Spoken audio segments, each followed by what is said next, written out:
ये कैसे गुरु हैं जिनकी परंपरा में कभी भाला कभी बुलडोजर। आपने एक सनातन धर्म के नाम पर धमकियां देने की दुकान खोली। आपने एक पत्रकार को कहा कि तुझे नंगा कर दूंगा, तू मुझे मिल जा, मैं तुझे मसल दूंगा। ये साधु की भाषा तो नहीं हो सकती। जिन साईं बाबा को करोड़ों लोग मानते हैं, उनकी पूजा करते हैं, उनके मंदिरों में लाखों लोग जाते हैं, उनके बारे में इस तरह की भाषा। ये लाइसेंस आपको किसने दे दिया?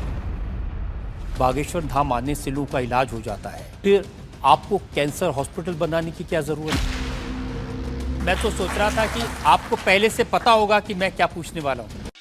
आप कहते हैं कि मैं अब बुलडोजर खरीदने वाला हूँ, हिंदुओं एक हो जाओ, पत्थर मारने वालों पर बुलडोजर चलाओ।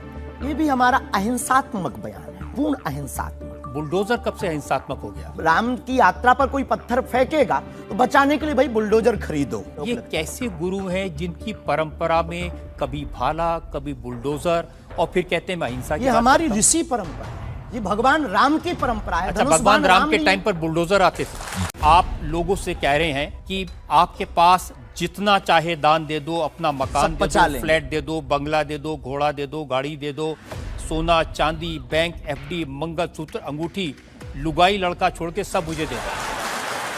हम लेते हैं, कोई अगर देता है तो स्वीकार करते गुरु के नाते। हम उस परंपरा से हैं जहां अंगूठा तक दान गुरु को दे दिया जाता है, हम भी लेते हैं। तो आपने क्या क्या लीलाएं की हैं?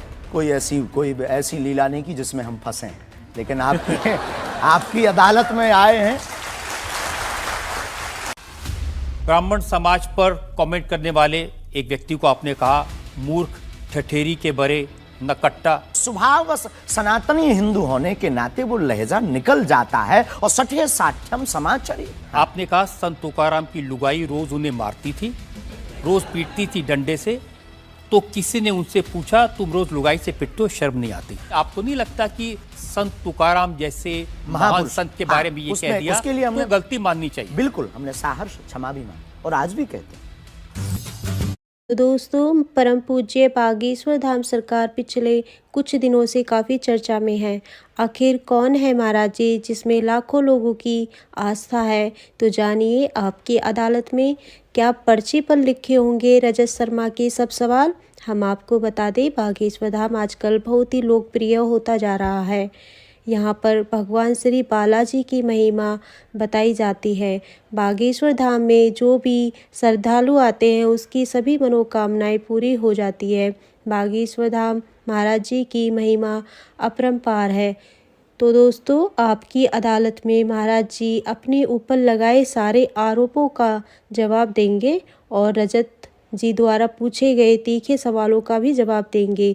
बागेश्वर धाम सरकार के परम पूज्य महाराज जी चमत्कारों पर सवाल उठाने वालों का भी जवाब देंगे। जय श्री राम, जय बागेश्वर धाम सरकार की।